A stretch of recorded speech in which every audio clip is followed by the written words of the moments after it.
Hi, welcome back guys. This is your friend, the What If guy, back with another fanfiction. This is the first part of What If Issei Became the Phoenix Dragon King. Now before starting, please give this video a like and subscribe to the channel if you want more videos like this. Now let's get into the fanfic. Issei was 6 years old when he was playing at the park and heard a voice complaining that no one would play with the great riser and that it should be an honor. Feeling sympathetic, Issei walked over to help. Issei wondered what was wrong and offered help. The blonde-haired boy was startled by Issei's sudden appearance. The boy introduced himself in the third person as Riser and complained that no one wanted to play with him because of his attitude. Issei laughed and said he could help. Riser at first refused, insisting he did not need help from someone like Issei, but after some coaxing he relented and asked Issei to teach him how to get along with others. Issei smiled and explained two things: stop speaking in the third person because it felt strange to others, and stop thinking he was above everyone else because arrogance pushed people away. Riser listened, huffed, and agreed to try. Issei took Riser's hand and led him to the other children. Issei told the others they wanted to play, and the other kids complained that the blonde boy had made fun of them earlier and should apologize. Riser began to defend himself, but Issei stepped in and asked Riser whether he wanted to be a leader who was hated or a leader who made everyone happy. Issei urged Riser to think of the other kids as people he cared for, like family. Riser hesitated, then nodded and walked over to apologize. He admitted he had been arrogant and asked for forgiveness. The other children smiled and forgave him, and Riser and Issei played together for hours. 3 hours later, when they were alone, Riser thanked Issei for making the day fun. Issei told him he was a good person who needed to keep his pride in check. Riser then revealed he was not human. Issei replied that he too felt strange in the park and said he had been told he was a half-human, half-dragon hybrid. His mother had never revealed who his father was. Riser found that interesting and asked if, when he grew older, Issei would become part of his household. Issei agreed that it sounded fun. Thus a new friendship began. 4 years later, with Riser a year older than Issei, the two had been training together. Riser told Issei that next year he would assume his responsibilities and hoped Issei would be his closest ally. Issei realized he had forgotten to tell his mother about their plan and worried about her reaction. At home, Issei's mother, Mika, reacted with concern and asked him not to put himself in danger. Issei spoke firmly that his nature as part dragon made secrecy difficult to maintain and that he could not be hidden forever. Mika admitted she worried but reluctantly accepted that it would happen sooner or later. Riser interrupted to explain that Issei had been his friend for 4 years and had helped him shed his arrogance. Riser trusted Issei almost as much as family. Mika demanded to know who Riser was. Riser apologized for his manners and introduced himself as Riser Phoenix, second son of the Phoenix family among the 72 pillars. Mika, surprised, said she had faced the Phoenix kind before. She then introduced herself as Mika Hyudo of the Lightning Sword Murakami lineage and asked Issei why he had not shared this sooner. Issei explained that his mother had told him never to reveal her identity.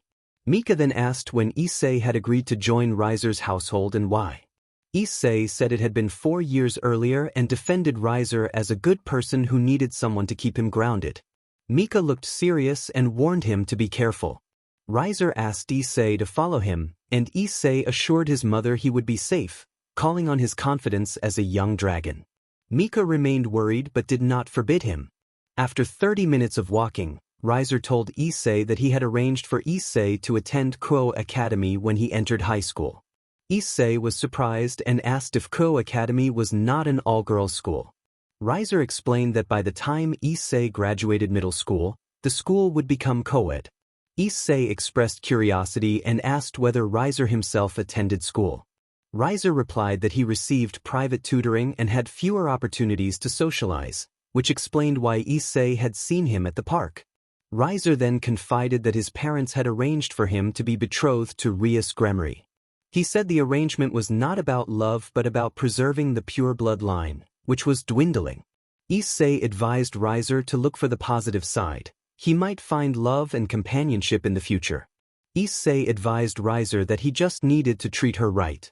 Riser replied that he would try, but admitted he worried the heiress of the grimoire might think he was using her for her position since he was not the heir to his own family. He looked down in frustration. Issei urged Riser to spend time with her and get to know her, saying the only way to find out if it would work was to try. Riser thanked Issei and announced he would visit her the next day and wanted Issei to come along. Issei was surprised and asked why he had to come. Riser explained that Issei was one of the people he trusted to keep him in line. Issei protested that it would be awkward, and Riser reassured him it would be fine. Riser then used magic to inform his parents that they were coming. A phoenix sigil appeared beneath them as they teleported to the phoenix estate. Riser announced his arrival to his parents, and his father Chronal greeted them warmly while noting that Issei was the dragon-human hybrid. Issei bowed and introduced himself as Issei Hayu. Chronal praised his manners and thanked Issei for teaching his son some humility that their family had struggled to show. He mentioned that Ravel, Riser's older brother, was busy, but Riser said that would be fine and that he would introduce Issei to his sister right away. Riser guided Issei to his sister Ravel's room and called for her. The door opened, and Issei blushed at the sight of one of the most beautiful girls he had ever seen.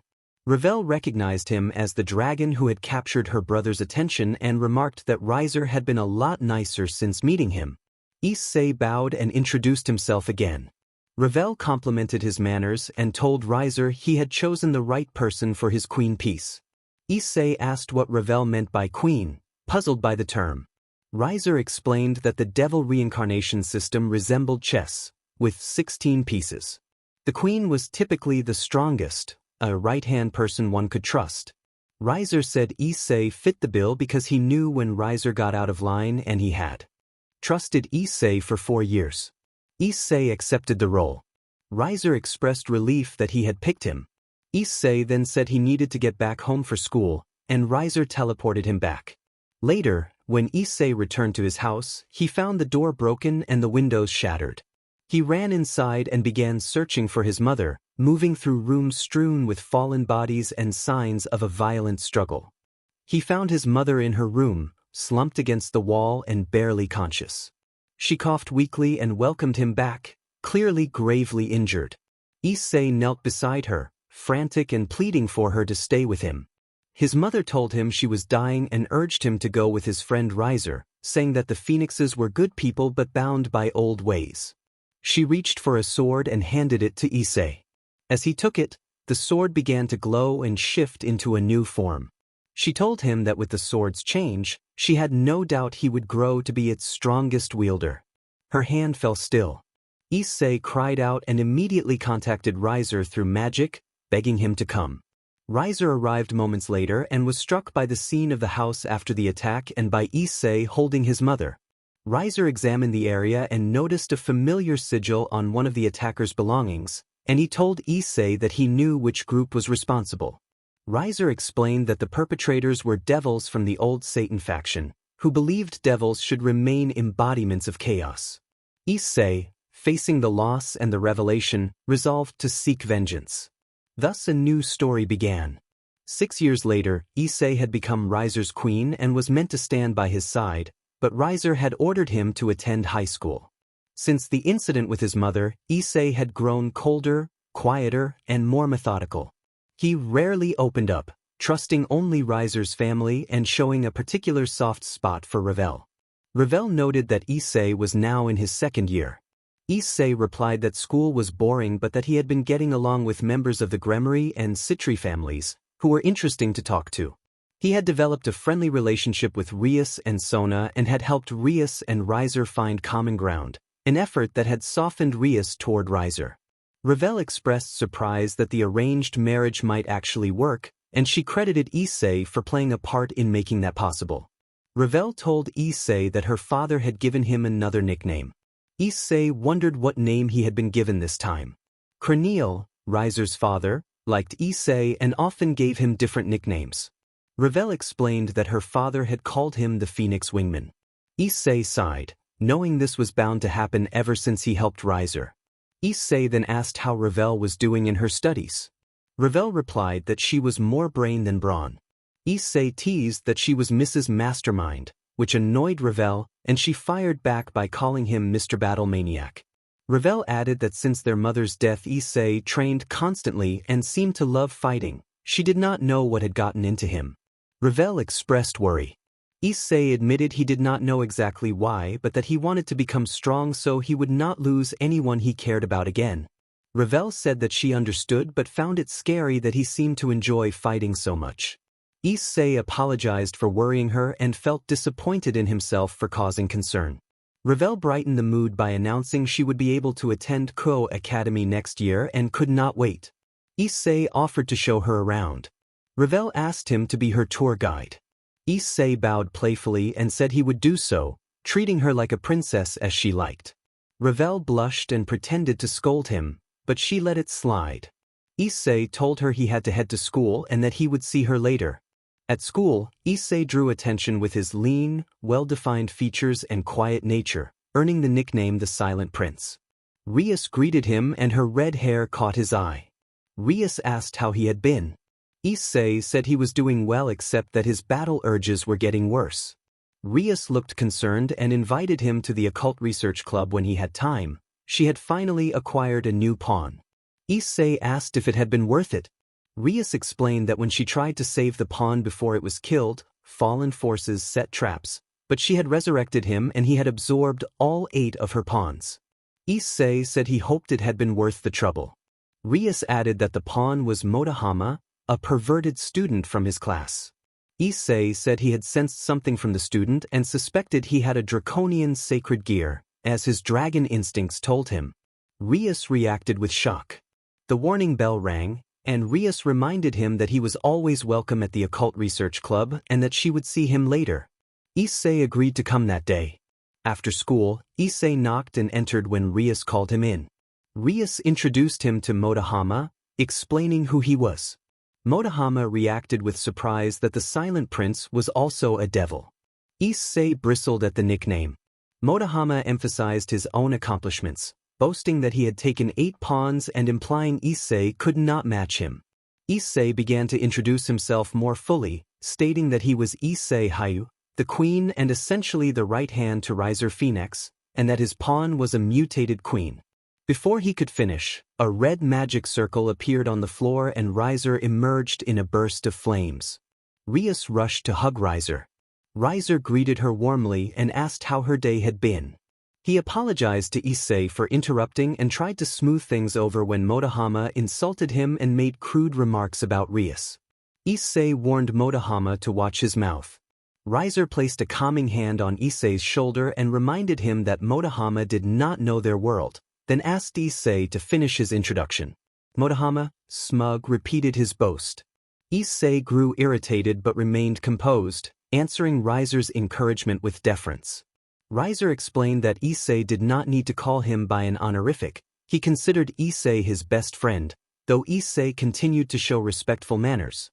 Motohama made another crude insinuation about Rias that Riser quickly deflected by saying he had changed and no longer treated people like toys. He had become earnest and sincere. Riser then brought up business. Agatha had reported a stray she wanted eliminated. Motohama asked what a stray was. Issei explained that a stray was a devil who had killed their own master and then used that power to harm others. Riser asked Issei to accompany Rias for assurance during the mission. Issei agreed. Riser also mentioned that Xuelan wanted to train with Issei again. Issei acknowledged her dedication and said he would help. Riser finished his errands and left, saying his goodbyes. Issei told Rias that he would stay with her that night to help introduce her new piece to how the evil pieces worked and to act as a failsafe if anything went wrong. Rias thanked him and appreciated the help. Later, during the mission, the group confronted the stray known as Visor and was close to defeating him when a voice interrupted. Someone announced they had found Chiron.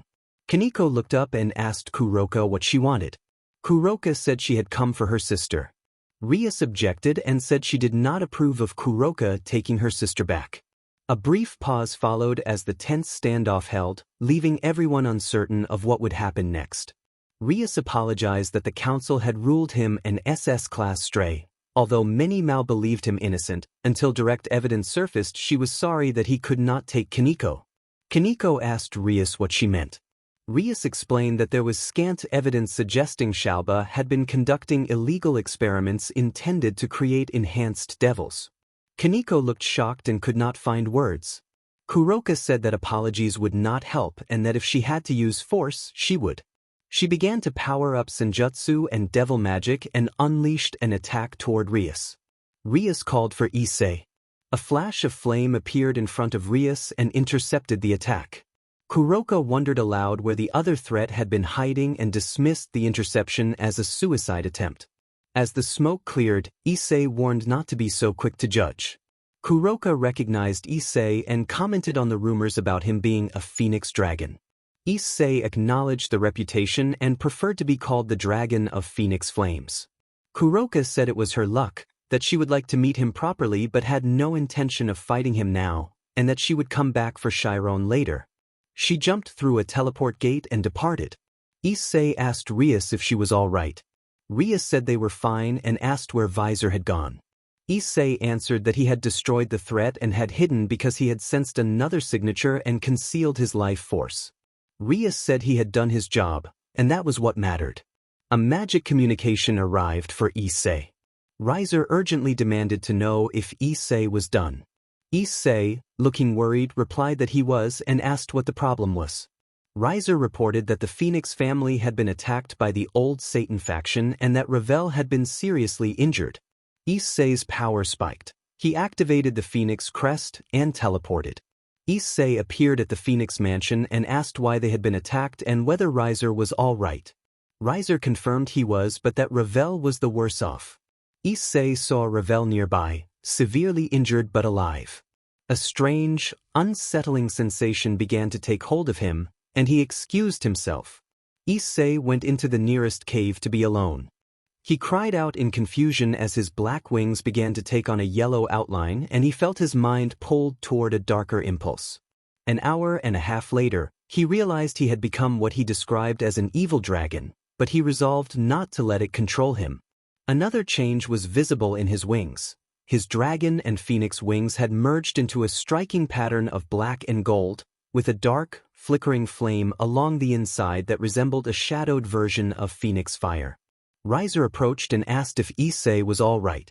Issei told Riser to keep his distance because he did not know whether he could control himself.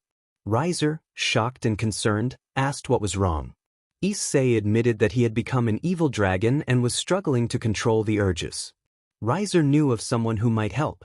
Somewhere in the devil world, Chronal contacted an old acquaintance. Chronal told Tannen that he needed help. Tannen replied that it was not every day he was asked to assist the Phoenix clan and asked how he could help. Chronal explained that his son's queen, Riser's queen, had connections to Issei Haidu, the dragon-devil hybrid. He said Issei had been close to his daughter Ravel and that when they had been attacked she had fallen into a coma. Issei had also lost his mother 6 years earlier.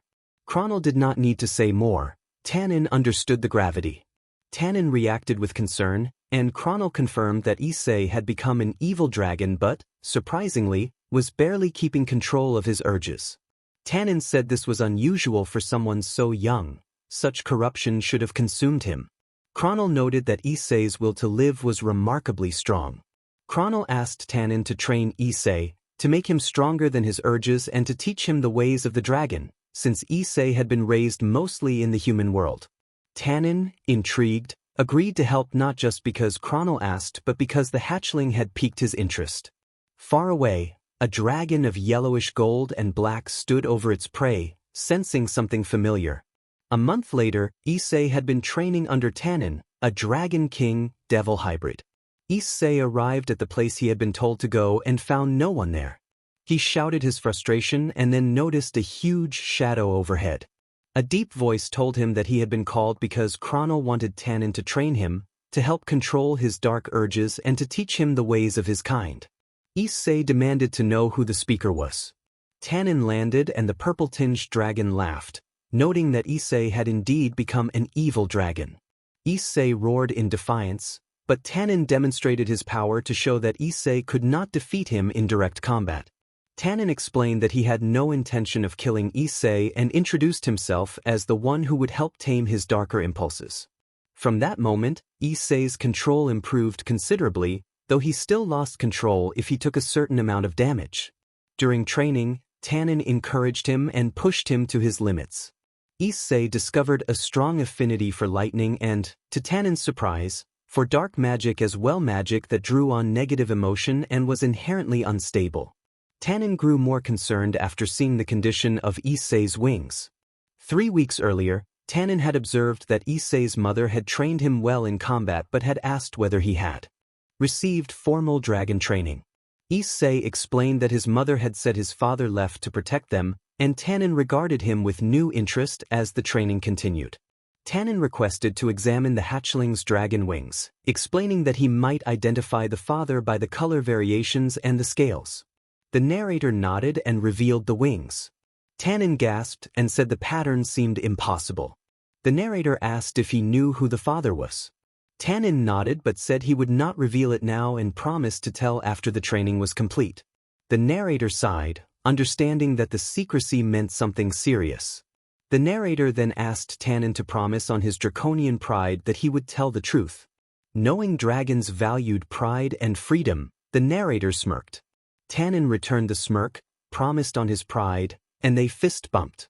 That night the narrator returned to the Phoenix mansion and went to the emergency ward to see Ravel. Ravel was resting. The healers said the Phoenix tears had closed her external wounds, but inner trauma had left her in a coma and it would be up to her to wake. The narrator walked to her bed, held her hand, apologized for letting the harm happen and for the danger now surrounding her, and vowed to be her guardian from afar if that was all he could be. Chronal Phoenix received a magical communication from Tannen and answered it. Chronal asked how the first week with Issei had gone. Tannen replied that it was going well but then asked a difficult question about the boy's father, noting that the boy often praised his mother, an exceptional swordsman, but said little about his father. Chronal tried to recall any connection but could not. Tannen then explained that he might have figured out who the father was and that it could be troubling. Chronal was surprised and asked why Tannen suspected a particular identity. Tannen described the cues he had observed. The hatchling scales were black and golden yellow. The boy's lightning affinity from his mother was evident, but Tannen had detected an additional affinity that revealed more. Chronal asked which element that was. Tannen identified it as dark magic. Chronal's eyes widened at the realization and agreed that this pointed to one dragon in particular, Crumquatch, the credential circle dragon. Chronal had not known the boy might have such a heritage, his mother's sword, and now Crumquatch in the picture changed things. Tannen reminded Chronal that he had promised the hatchling he would reveal the truth after training. The hatchling had been kept in the dark long enough and deserved to know. Chronal agreed. After training was complete, the narrator rested, having been told he had become strong enough to be a high-tier, mid-ranking devil. Tannen had said that by the end of training he might be close to an ultimate rank. Tannen had been an effective, if blunt, teacher. The next day, a Saturday, the narrator saw Motohama speaking with someone and approached. Motohama turned and explained that his new companion was Asia Argento, a nun who had recently arrived from Italy. The narrator felt an immediate urge to protect her, mixed with a sudden, confusing surge of hostility. The narrator told Motohama to treat her well, noting that she had been through hardships and still clung to her faith, then waved and walked off. 2 days later, Kiba found the narrator and said that Rias wanted to see him. Kiba led him to Rias's office. Rias explained that Motohama had managed to activate his sacred gear though it remained mostly dormant and that the activation had occurred because Motohama had been attacked. Rias anticipated that Motohama would try to rescue Asia and asked for help. She planned to have Kaneko and Kiba assist as needed. The narrator paused and asked whether Rias intended to resurrect Asia if anything terrible happened. Rias replied that she hoped it would not come to that, expressing remorse for being late to save Motohama and explaining that a fallen angel had acted 5 barriers around the pair, making rescue difficult. Rias admitted that, despite her status, she was still learning to control her powers. The narrator agreed to help but insisted on knowing precisely what he was expected to do and cautioned that Rias should not let him act alone. Rias asked the narrator, Kiba, and Kaneko to open a path to Raynar, to save Asia, and to allow Motohama to be the one to confront her. The narrator indicated he wanted to make one change to that plan. About an hour later, Motohama returned to Rias's office. He announced his return and Rias asked if he had seen Asia again. Motohama hesitated at the question. He prepared to leave with Akino to carry out their task. Kiba asked whether Motohama intended to try to save Asia, and Motohama moved to join the others. Motohama looked at Kiba seriously and agreed. Kiba warned that it was suicide. Motohama snapped that he did not care as long as he could save her, and he started to walk off. The others insisted they were coming. Motohama warned them the church was enemy territory, then admitted he needed to blow off some stress and glanced at Kaneko before they set out for the abandoned church. When they arrived, the air inside reeked of the fallen. Motohama asked if they should sneak in, and Kaneko walked straight to the door and kicked it open. A white-haired man appeared and taunted them. Motohama identified him as Freed. Kiba explained that one of Motohama's clients had been killed by Freed and that Freed was an exiled priest. Issei remarked, with a dangerous grin, that he could kill Freed without punishment from either angels or the fallen. Issei then told Kiba that there was a hidden entrance beneath the altar and ordered Kiba to take Motohama and Kaneko down there because he could sense pain below and would handle Freed. Kiba nodded and they moved. Freed laughed like a maniac, but Issei suddenly threw him across the altar, breaking it. Issei told the others to hurry, and they went below while Freed rose to his feet and began to taunt again. Issei ran at him and punched him in the gut to shut him up. Freed pulled a gun, forcing Issei to leap back to avoid the shots. Freed then produced a light sword. Issei drew Murakami but did not activate it. They clashed head-on. Freed was fast but predictable, and Issei blocked a slash and taunted that Freed had no report of him in Gremory's peerage. Issei laughed and admitted that hiding his power had worked in his favor, and that he was not with Gremory. When Freed pressed him about territory, Issei explained that his master was close with Rias and wanted him to finish school, then revealed his identity as Issei Hyde, Queen of the Riser Phoenix. Freed was taken aback, jumped to a pillar, and declared he did not want to die yet. He threw a flash device to cover his escape and warned that Issei might have won the battle but not the war. Issei realized there was more at play and remembered his 3 comrades below. He resolved to inform Riser and Rias later and descended to assist his team. Down in the hidden chamber, the Gremory peerage were fighting to reach Asia, who was screaming. Motohama was being pushed back when Issei appeared and offered an opening. Motohama grinned and asked Issei to clear the path to Asia. Issei thought like a veteran. He said he could not free her from the machine by brute force but that he could handle it if Motohama dealt with Rainer. Motohama agreed, glad as long as Asia was saved. Together they cut through the exorcists until they reached Asia. Issei intercepted Rainer and forcibly sent her upstairs, then boosted Motohama up after her. They exchanged a nod and split their tasks. Issei faced the mechanism afflicting Asia. He tried to disable it with a direct strike, but his attack was repelled and he recoiled in pain. Realizing neither fire nor brute force would work without risking Asia, he unsheathed Murakami and invoked its power. He called on the blade's thunderous might, channeling lightning along the edge, and delivered a sudden, precise thunder strike that disrupted the mechanism. He caught Asia as the device fell silent. A few minutes later, using a phoenix tear he carried, Issei stabilized Asia. With her condition no longer critical, their plan could proceed. Motohama found himself barely keeping up with the barrage of attacks. He heard Issei tell him Asia's last wish, that she wanted him to be happy and to remain her friend. The memory hit him hard. Torn between the past and his present as a devil, Motohama made a desperate plea for strength to end the threat he faced. His sacred gear activated with the name Dragon Booster, and an observer's impressed applause reached him. Rainer launched light spears at him, and Motohama used his sacred gear to shatter them. He charged at Rainer while his gear allowed him to confront the onslaught of energy attacks. Rainer shouted for Issei to get away. Issei answered with a fierce declaration that Asia had been avenged. An explosive surge erupted from his sacred gear. Rainer tried to flee, but Issei caught her arm and, gathering his strength, sent her tumbling through a nearby window in a dramatic anime-style burst of motion. Issei watched the fight unfold with intense attention. He realized he had finally seen his sacred gear's true form, the boosted gear. He understood then why a sacred gear in the right hands could be devastating. Motohama was falling, but Kiba reacted quickly and caught him. Kiba praised Motohama and explained that he had acted on Rias's orders. Rias arrived and met Issei's nod, confirming that their plan had worked. She moved to explain her plan to Motohama but not Issei, until Kaneko appeared dragging Reinar. Issei went over so he could explain his plans as soon as Reinar was handled. Rias commented that Reinar's entrance was dramatic and that it was time for her to rejoin her friends. Reinar tried to coerce Motohama, who turned away, trembling and pleading that he could not continue. Rias stepped forward and unleashed her family's destructive power in a brilliant flash. Reinar was swept away in the spectacle. Motohama asked about Asia.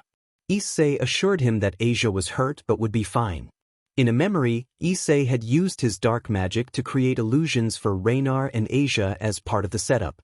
Returning to the present, Motohama stared blankly before explaining that Rias had asked him to help Issei and that he had devised a plan to help Issei grow stronger and potentially unlock the true nature of his sacred gear. Motohama admitted his surprise when he discovered that the boosted gear housed the soul of the Red Dragon Emperor, Drake. Issei explained that the boosted gear was one of the 13 Longinus varieties and that it had the ability to double its owner's power every 10 seconds, though its effectiveness depended on the owner's capacity. Motohama expressed surprise at Issei's knowledge, and Issei acknowledged the honor of speaking with Drake, noticing a gem on Motohama's left hand. Drake warned Issei to be wary of the dragon before him. Motohama replied that he had known that dragon for about a year and, despite the dragon's dark reputation, he had helped him. Drake grew serious and asked Issei his name and whether he knew his father. Issei answered that he was Issei Haidu and that he did not know his father. Drake interrogated him further, trying to understand Issei's background and training under Tannen. Finally, Drake asked how Issei managed the urges of an evil dragon. Issei explained that Tannen had taught him to use his affinity for dark magic, channeling emotions to keep those urges in check until he took enough damage that he risked losing control. Drake reacted with alarm and revealed that he knew only one other dragon who used dark magic to quell such urges. When Issei pressed for the identity, Drake disclosed that Issei's father was Cromquatch, the Crescent Circle Dragon. Issei later sat alone in his room at the Phoenix Mansion, contemplating Drake's revelation that he was the son of Cromquatch. Riser knocked and reminded Issei that he could not stay shut up all day and insisted that Issei come out. Issei opened the door and found Riser relieved. Riser admitted he had worried that Issei was shutting himself off. Issei explained that he had needed time to process the news.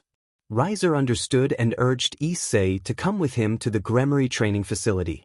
At the facility, Issei found Rias and Sona waiting. Rias thanked Riser for bringing his peerage, and Riser noted that the assistance would be useful for an upcoming mock battle against him. Issei asked about the mock battle. Riser said he had not had the chance to tell him because Issei had been in his room. When Issei questioned Sona's presence, Sona met him with a cold look.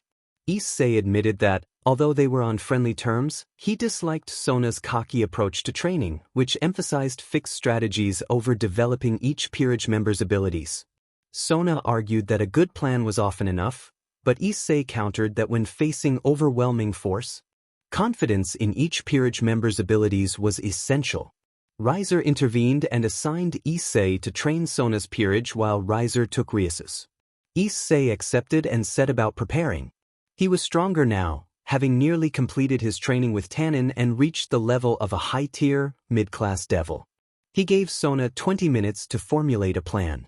I sensed two presences approaching in the woods, one knight and one rook, the rook moving slower than the knight. They seemed to be zigzagging to distract me. The knight attacked first, I dodged easily, and the rook threw a punch with her left. I wondered why she did not follow with a right-side combo, and then she pulled her right hand back to throw a dagger. I noticed one of her knights dual-wielded, so she had clearly borrowed a blade from him to disrupt my timing. She threw it and I raised my arm, a high-pitched whine sounding as I covered my arm with dragon scales. The rook and knight stared in shock. I glanced toward Sona and saw her signaling, then I looked behind me and found her other knight. I smirked. If that blade came from her other knight, he must be an assassin type. I pivoted, swung my leg back, and delivered a spinning kick into the knight's midsection. The rook charged at me. I jumped back but felt something latch onto my arm. The blonde-haired pawn declared that I was not going anywhere. I grabbed the tongue-like wire and pulled so hard that he flew toward me. I sidestepped and sent him crashing into the rook. Both fell. I scanned for Sona and the remaining pieces, found them, and charged. Her remaining pieces circled while Sona, Tsubaki, and the bishops kept to the outside. I sought Sona, unfurled my draconian phoenix wings, created a smoke screen, and launched a fireball at Tsubaki to distract her. I knocked another piece out within the smoke and then flashed behind Sona. Sona snapped in frustration that she could not find me. I taunted Sona, suggesting she surrender since I was behind her. Sona asked in surprise how I had managed it. I laughed and told her she had been too confident in her strategies, convinced no one could outsmart her. Sona sighed and admitted I was right, since I had defeated her entire peerage. I smiled and informed her that she and her peerage would be detained for 10 days for a training regimen. I would train Saji personally. Saji looked worried. I told them all to rest for now and announced that training would begin at 6 in the morning. They all nodded. After assigning Sona's peerage where to go, I brought Saji to a secluded spot and asked how they would train. I asked if he knew what his sacred gear was. He shook his head. I explained that his sacred gear was draconian in nature. If I was correct, he possessed the Prison Dragon's absorption line, one of 4 lines on Viritra's sacred gear. Saji looked astonished and remarked at the implication of a connection to the Dragon King. I confirmed that the absorption line was draconian and that it would take time to master. It could also absorb others' magic. He was amazed to learn that more abilities would unlock if all 4 lines were present, and I mentioned that I had heard Azazel possessed the other 3. He looked motivated but then paled when I warned him not to expect it to be easy. I repeated that I would train him, but the work would be demanding. I then assessed Sona's team. I told Sona that her first knight needed to work on speed and her first rook on muscle control. The rook had been easy to dodge and needed to learn to channel muscle and movement through the whole body rather than relying on one area. Her rook nodded. I told the other pawns that their coordination was good but they needed physical and magical training to raise their power levels. Turning to Sona and Tsubaki, I noted that as purebloods they needed to build endurance and hone their abilities. I had sensed and then confirmed that Tsubaki had a sacred gear. I recommended experimenting with different applications of their abilities. I pointed out that Sona could use her skill for traps or to support and protect her team. Thus, the harsh training began. On the next day, the team asked Issei what brutal regimen they were going to face. I smiled and told them they already looked better than the day before. I explained that in my current state I would not be able to help Sona achieve her dream unless I pushed them hard. I told them to hold on to that motivation, because the first 3 days would be extreme strength and endurance training. When one of them looked confused, I reminded him of the time I had yanked him across the field and used the image of a draconic scorpion to motivate him to focus on strength and control. 2 days later, they had been pushed very hard. Sona's dedication stood out. If something needed to be done, she did it. I walked towards Saji and told him that the previous exercise block was complete. He had been put through strength and cardio routines that tested his demonic body to its limits.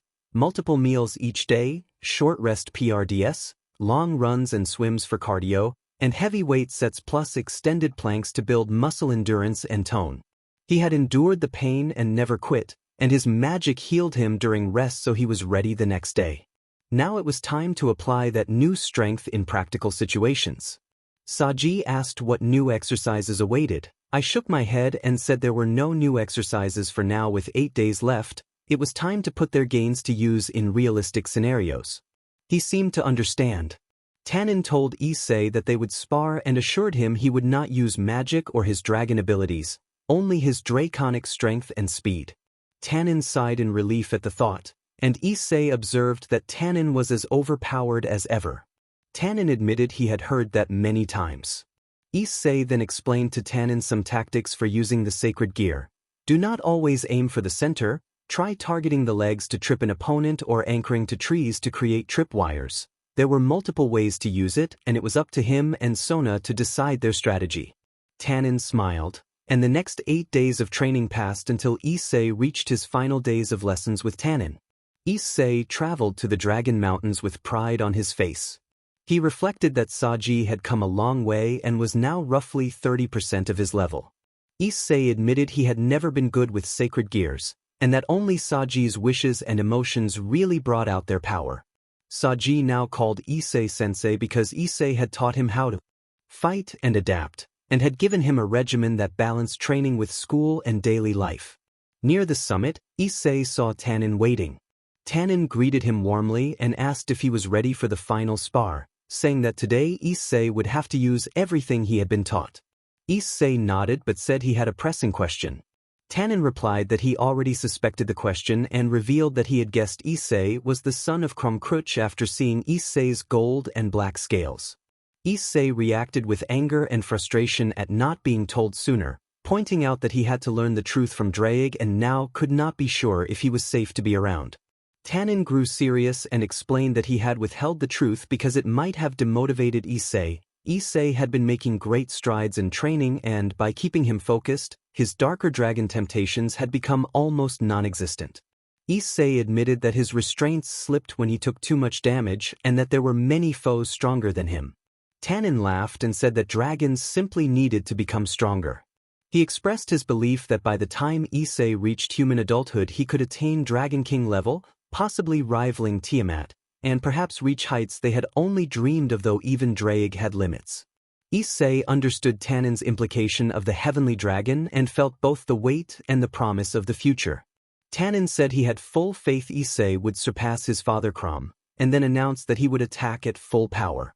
Issei grinned, chastising himself for thinking too much like a human and resolving to adopt a dragon's mindset as he charged into the spar. A few days later, still processing the revelation about his father, Issei attended the wedding of Rias and Riser. He felt a hollow ache because Ravel remained in a coma. He promised himself that he would see her again but reminded himself that there was no guarantee of the future, so he had to restrain himself now to avoid harming her. Putting that worry aside, he walked toward Riser and offered a respectful greeting. Riser, annoyed at the formal honorifics, reminded Issei that he was his right-hand man, not a tool or SLV. Issei apologized and admitted the party had been dull. He mentioned that Surzex would arrive later to add some flair. Riser asked why Issei was smiling so broadly, and Issei confessed he thought the celebration needed livelier energy. On cue, Surzex arrived, and both Issei and Riser bowed. Surzex greeted them and agreed that the gathering could use some excitement. Riser suspected Issei had planned something without telling him, and Issei shrugged. He proposed a friendly display for the older generation, a final exhibition of strength, dragon versus phoenix, as a fitting climax to the festivities, with a promised reward. Riser leaned in and suggested that Issei was trying to make sure he had not been slacking after being left with Sona for training. Issei nodded in agreement. Surzex then asked for a dinner with Riser's family to become better acquainted with the Gremmeries, and Riser agreed. When Surzex turned to Issei and asked what he wanted, Issei hesitated. He knew that what he was about to do could change his relationship with Ravel, who remained unaware of his darker nature while she slept. He sighed heavily and explained that he would prefer Ravel not be near him until he was strong enough to be safe. It had been a month since the wedding between Rias and her king, Riser. Issei had finally come to terms with his heritage and felt strong enough to hold his own against Tannen, if only barely. He had even earned Sona's respect when she visited and thanked him for showing that she had been too content. Now he was walking to Rias's club room because she had told him he was part of her family. He knocked on the door and identified himself as Issei.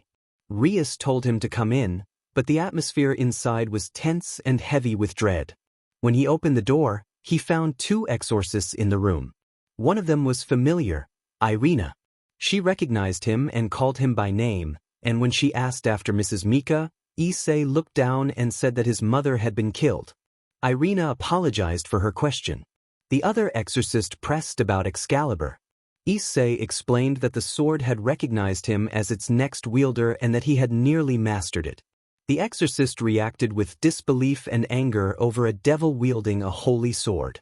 Issei answered that unlike most holy weapons, his blade chose its wielder, and only his family's bloodline could use it. Irina clicked her tongue in reluctant agreement. Someone asked if he was part of Rias's peerage. Issei reintroduced himself formally, revealing his full titles and nature as Issei, Queen of Riser Phoenix, a dragonoid devil hybrid. Both exorcists were startled. Being a devil was one thing, but being a dragon hybrid added another layer of unease. The meeting ended with the exorcists urging them to stay out of the matter, but Issei and the others suspected the angels had sent them on a dangerous mission. It seemed one of Rias's pieces held a grudge against Excalibur. Kiba, Rias's knight, had been the survivor of a clergy experiment intended to create wielders of Excalibur. When those subjects were no longer needed, they had been eliminated. Now Issei faced his childhood friend in a tense confrontation. Rias declared that the upcoming encounter would be a mock battle with no killing, and Issei agreed. Kiba stated that he wanted the sword destroyed, holding a long-held grudge against an inanimate weapon. Issei looked toward Irina. She thought about how much had happened to him and expressed disbelief at his transformation, but Issei shrugged off her surprise and reminded her that despite being a devil, he was still himself. Rias gave the signal to begin. Irina drew Excalibur and aimed low to test Issei's defenses as if she were cutting down a trial sent from above. She charged with quick turns designed to disrupt his judgment and to press a symbolic duty. When she struck, Issei covered his hands with his scales and caught the blade. Even through the protection, the holy energy burned him. Irina and Zenobia stared in shock at how Issei held Excalibur without being overwhelmed. Issei admitted that it still hurt, but his scales had been coated to reduce further damage. Irina pushed him with a foot and sent him away, freeing the blade. Issei took the initiative. He let his draconic side boost his speed and used dark magic to create a deceptive afterimage, then slipped into Irina's blind spot. Irina sensed corruption nearby, however, and spun to defend herself. Issei unleashed a technique he had developed over 4 months, which he called Abyss Lightning, a fusion of dark magic and lightning that combined speed with a deceptive edge. The lightning emerged as if from Irina's shadow and struck her, knocking her to her knees without lasting harm. Everyone in the room reacted with surprise at the new skill. Rias and Aquino looked particularly interested. When Irina asked how he had done it, Issei kept the explanation brief and guarded, saying only that he had a high compatibility with both lightning and dark magic and had combined the two. Irina conceded that she could not predict that move. As the confrontation ended, Kiba was struck in a separate exchange and went down, unconscious but not disfigured. Later, Issei went to the Phoenix Medical Center to check on the injured. The doctors told him that she should regain consciousness within a couple of days. He nodded and left for the Phoenix mansion, where Riser was waiting for him. Riser asked what the doctors had said. Issei relayed their prognosis. Riser looked serious and asked why Issei was taking so many risks. He warned that Issei could be like a timed bomb, and then half in jest noted that when she heard about all this, she would likely refuse to be kept away and might become Issei's off switch.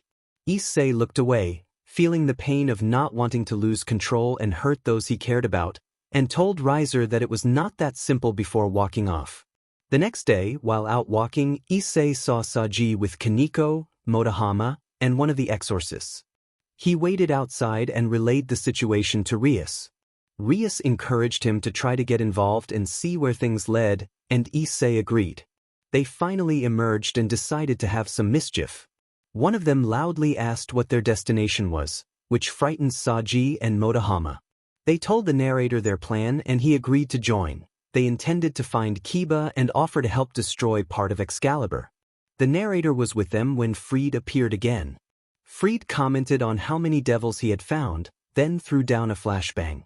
Fried's companions vanished in the smoke, and the narrator, Zenobia, and Irina gave chase. They had been searching for hours until they found a trace that turned out to be a trap. The narrator felt a chill and shoved Irina out of the way just as 5 light spears struck him. He cried out and looked up to see Kokabeel laughing. Kokabeel taunted that he had captured something interesting, an exorcist and a devil, And not just any devil but an evil dragon-devil hybrid.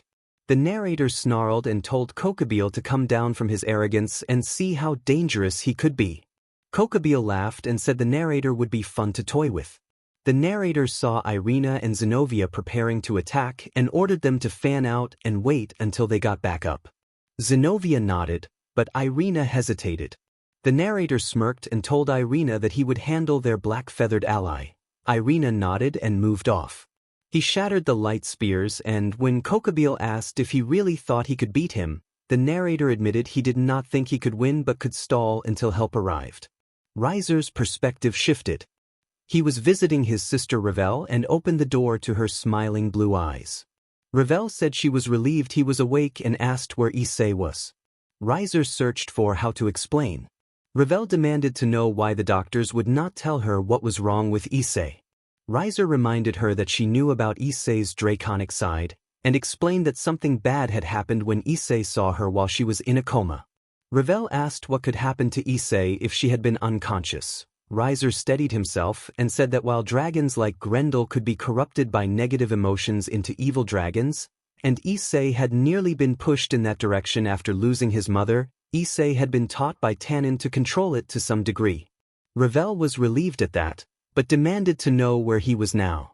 Riser explained that Issei had asked Surzex to keep people away for Issei's own safety, not out of hatred, but because he feared losing control and hurting those he cared about. Ravel scolded her brother for not having told her sooner and grew impatient. Riser received a communication from Rias that Issei was in trouble. Ravel glared and demanded again, "Where was Issei?" Riser answered that the last he had heard Issei was stalling an enemy until Rias and Sona could arrive to help. Ravel exploded with determination and insisted Riser take her to Issei immediately. Riser sighed and agreed. They rushed out together. Back with Issei, he could not say how much longer he could hold out. Motohama announced that help had arrived, which was a relief. They all looked at him and asked if he was still in control. He confirmed that he was barely holding it and that another 5 minutes might mean losing control. They urged him to take a breather, and he tried to steady himself. Kokabeel regarded them like insects and wondered aloud whether Surzex or Serafal would come. Rias's allies prepared themselves. Kaneko reassured him that they had a plan to hold things until reinforcements arrived. Kokabeel, clearly enjoying the spectacle, said he would have them play with his pets, and several Cerberuses climbed up to join the fight. Issei had been helping Asia dodge the Cerberuses until Asia grew tired. He escorted her to safety. In the skirmish, Zenobia struck one of the Cerberuses down in a decisive, dramatic move. The narrator noted Kiba's arrival. Kiba called out that Issei looked rough, and Issei shrugged, noting that fighting a cadre was difficult even for him. Rias and Aquino faced Kokabeel while others coordinated support. Zenobia mentioned a name Barakiel as a fallen angel who controlled lightning. Motohama, restless, asked the Red Dragon Emperor for a favor, to use his power to boost Rias's strength. Motohama's request surprised the dragon, but Rias took his hand and the boost began to give them more time. After several boosts, Motohama had strengthened Rias many times and they exchanged a nod. Draig roared the command to transfer, and Rias's powers surged dramatically. Kokabeel laughed wildly, declaring the spectacle entertaining. Rias matched power to Kokabeel. Kokabeel faced the onslaught and then diverted Aquino's surprise attack back toward her. Motohama was there to support her landing, cushioning the blow. The narrator looked over to see Kiba engaged with Valper, and the battle continued to unfold with every ally doing their part to hold the line. The narrator saw Valper toss a gem. Zenobia explained that it was the gem given to those worthy of holding Excalibur and that it contained the right structure for someone to wield a holy weapon. The narrator nodded and watched as Kiba pressed the gem into his chest. A miracle followed. His feelings released the lost souls sealed within the gem. Draig observed that Kiba had peaked. When a sacred gear user's feelings align with the world, they can achieve balance breaker. The narrator understood, recalling the research done while training Saji. Kiba manifested his balance breaker as a holy devil sword. Valper called for help, and Zenobia moved to stand beside Kiba. She drew Durandal from a pocket dimension. Together, Kiba and Zenobia overwhelmed Freed and the combined power of his Excaliburs. Valper spoke about the balance of the world, claiming that not only Satan but God had died in the last great war. Asia rose to challenge the claim, asking how miracles and blessings could still occur. Valper replied that Michael was keeping the system running. Asia then fainted, and Zenobia dropped to one knee, shaken and doubting what she had heard. Motohama met the narrator's gaze and nodded, making it clear they intended to take Valper down. Motohama readied himself and dove into the fray. Aquino shouted encouragement to Motohama from the sidelines. Motohama's power surged, and he appeared ready. The first light attack struck. He deflected it with a punch and drew his swords. The narrator transformed his hands with dragonic energy and used dark magic to catch the incoming blades. He shouted for Motohama to fire, and Motohama unleashed a dragon shot. Just before the blast connected, the narrator was forced aside by an intervening strike meant for Motohama and took a blow to his left shoulder, feeling his control slipping. When the smoke cleared, Kokabeel stood bloodied and bruised but unbroken. He mocked them, finding amusement in their tactics. The narrator struggled to control the rising dragon urges within.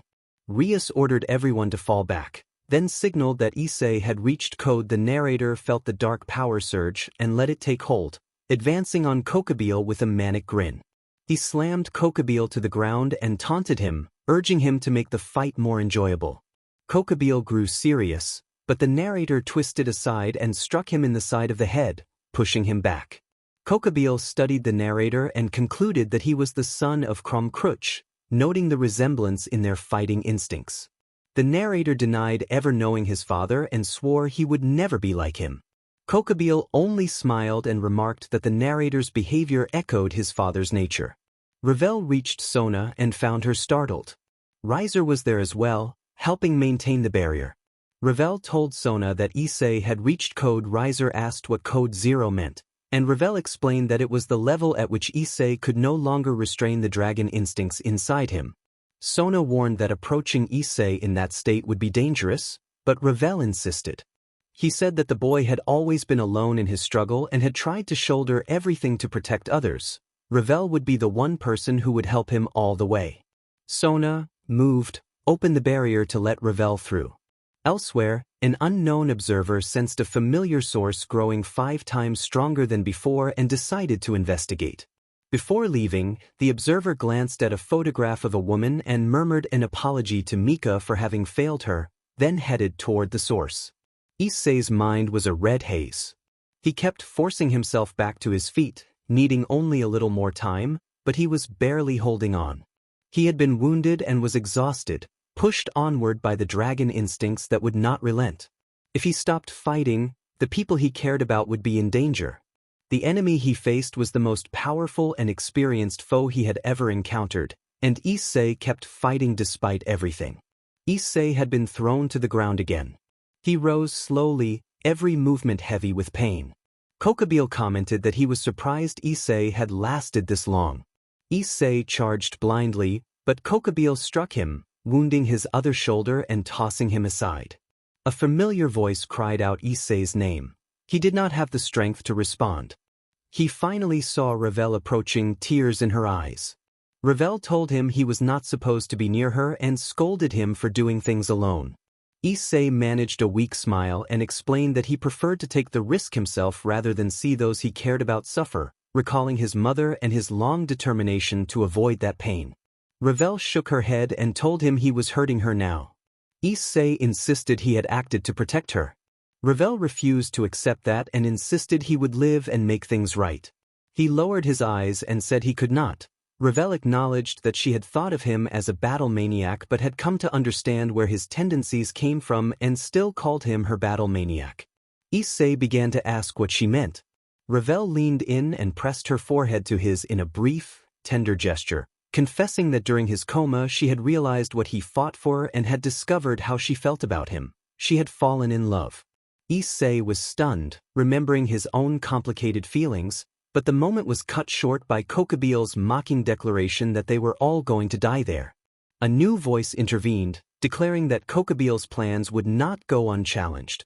Issei turned his head slowly and saw a man with long golden hair threaded with black and eyes of gold and purple. Kokabeel demanded to know why the man was there. The stranger chuckled and said he could not allow Issei to die because Issei represented the future of their race. Kokabeel lunged, but the stranger dismissed the attack and pushed Kokabeel back with effortless force. He taunted Kokabeel about 2,000 years passing and whether Kokabeel had grown soft. Kokabeel realized the implication and tried to flee, but the stranger moved before he could escape. With a swift, decisive maneuver, the man incapacitated Kokabeel and he collapsed. Ravel hurried to Issei's side and urgently called for Asia to help him before he died. After that, Issei slipped into unconsciousness. From Ravel's perspective, the stranger had approached with a composed air, and she stepped forward to protect Issei, telling him she would not let him cause further harm. The man stopped and said that she stood no chance against him. Ravel replied that she would gladly die protecting the one she loved, even if he was an evil dragon hybrid. The man smiled and said that with training they could control their urges. Ravel looked confused, and the man asked for Issei's name, remarking that he felt familiar. When Ravel told him the name was Issei and that his full name was Issei Hayu, son of Mika Hayu, the stranger's expression softened with surprise. He said that after all those years Issei had still grown strong without him. Ravel demanded what he meant, and the man revealed that Issei was his son and that he was Kromquatch. It had been a week since the Kokabeel incident.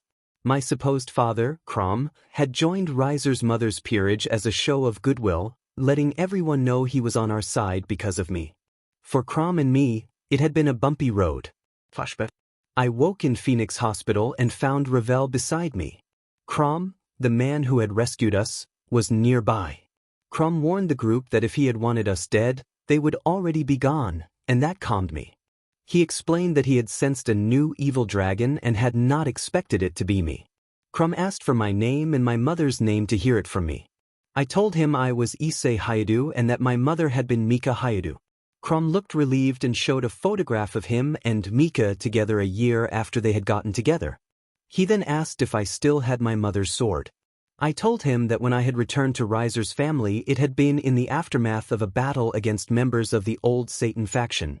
The place had been full of fallen enemies, and I had found my mother gravely wounded. She had handed me the sword and told me to take it, and it had accepted me. Krom listened with sorrow and admitted he had not been there. He explained that at the time he had been struggling to control his own evil dragon side and that many forces wanted him dead. He had stayed away to keep attention off my mother and had asked her not to tell me until the time was right, but she had passed before I was ready. He told me he had loved my mother because she had seen the good in him despite his past. He apologized for leaving. He then offered to help me control the dark magic that I had somehow inherited from him. Krom said that he was on the threshold of becoming a heavenly dragon and believed I could become the youngest one yet if I trained properly. He explained that dark magic could take away anger and hatred but could also hollow a person if misused, and promised to teach me how to use it wisely. He smiled and welcomed me as his son. Back in the present, Krom remained one of the most relentless trainers I had ever known. He pushed me to my breaking point, but the training paid off. I had been near death more than once, but now I was on the threshold of Dragon King level and was slowly learning to use my dark magic more effectively. Ravel and I had grown closer after Krom left the hospital. Flashback. I opened my eyes to Ravel running her hands through my hair. Tears formed as she exclaimed that she had thought I would never wake. She clung to me when I reassured her that I was alive, burying her face against my neck and trembling with relief. I stroked her back to comfort her and tried to lighten the mood by explaining that I had technically woken up earlier because I had had an important talk. Ravel reacted with a mixture of annoyance and concern when I mentioned Krom.